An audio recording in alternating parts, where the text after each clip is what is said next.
Yo, what up everybody, welcome back to the Village channel, back here bringing another video. Today's video we have another recap and review of a WWE show, and today we have the 626 installment of Smackdown Live.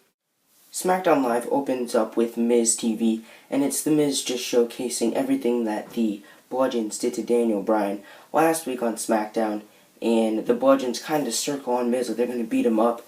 Then Daniel Bryan kind of makes a save. He doesn't really do anything to save the Miz besides come out, and his music kind of distracts the Bludgeons.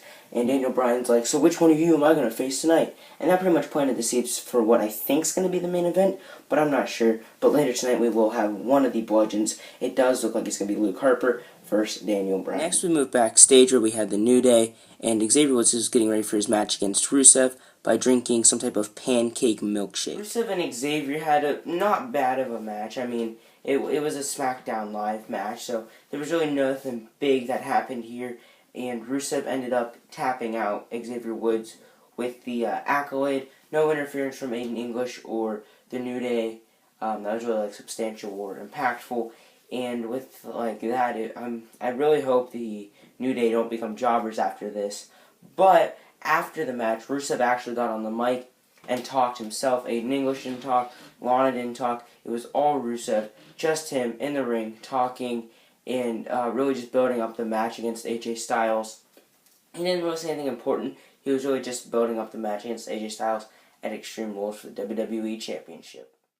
Jeff Hardy then cuts a promo. He's backstage and he's hanging upside down, and he just talks about how all of his skills and awarenesses and things like that, and senses is the word, are all better now that he has the face paint on. And since Shinsuke Nakamura got injured last night at a live show, I think it was, Jeff Hardy is opening a United States Open Challenge. Jeff Hardy's United States Open Challenge was accepted by none other than Sanity member Eric Young. They recently debuted on the SmackDown Live roster, I believe, last week, and they attacked the Usos.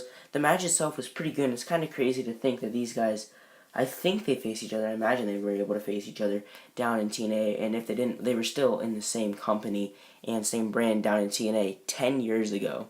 And then it just comes full circle because they're here now facing each other in WWE on SmackDown. That's just crazy to me. The match itself, nothing really big or impactful happened.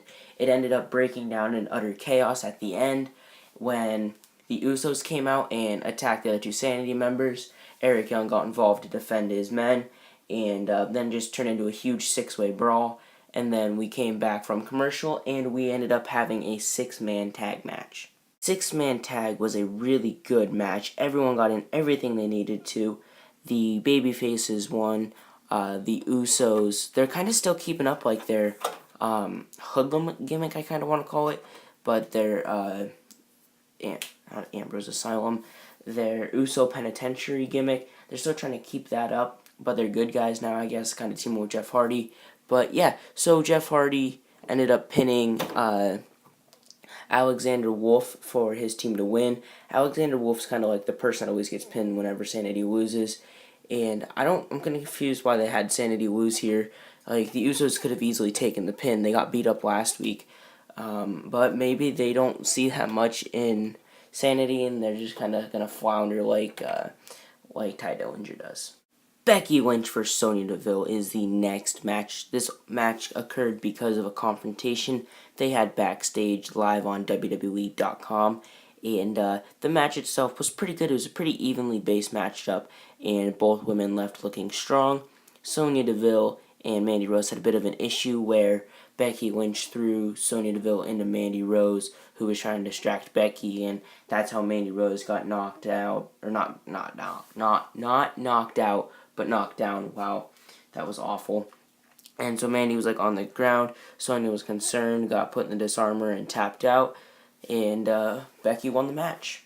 We have a clip of James Ellsworth in the back putting on the Oscar mask in the mirror, and he's walking through the building, and he has a cool little confrontation with Ty Dillinger where Ty Dillinger's hey man, put the mask down and then you'll be a 10. And he's I'm already a 10 without the mask. And he's nah, you're a 5. And then he's nah, I take that back. And he pushed his fingers down, and Ellsworth was a 1.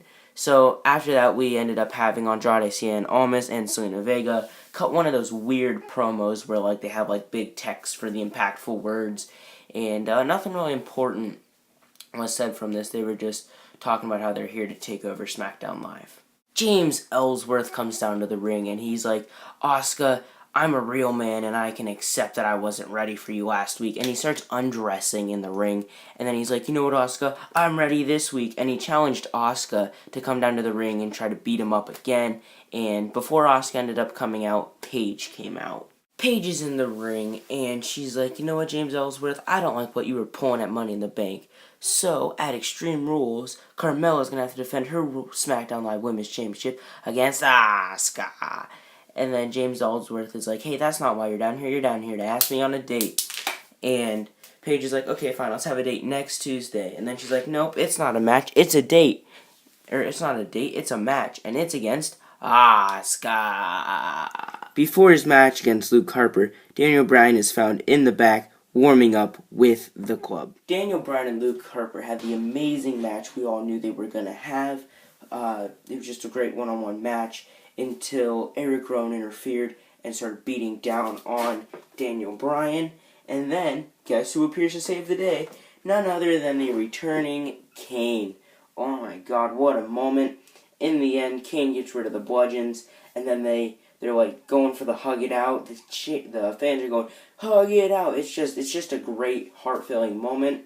And then finally, once they're done hugging, before the show ends, Paige comes out and she's like, hey guys, just so you know, the Bludgeon Brothers will face Team Hell No at Extreme Rules for the SmackDown Live Tag Team Championships.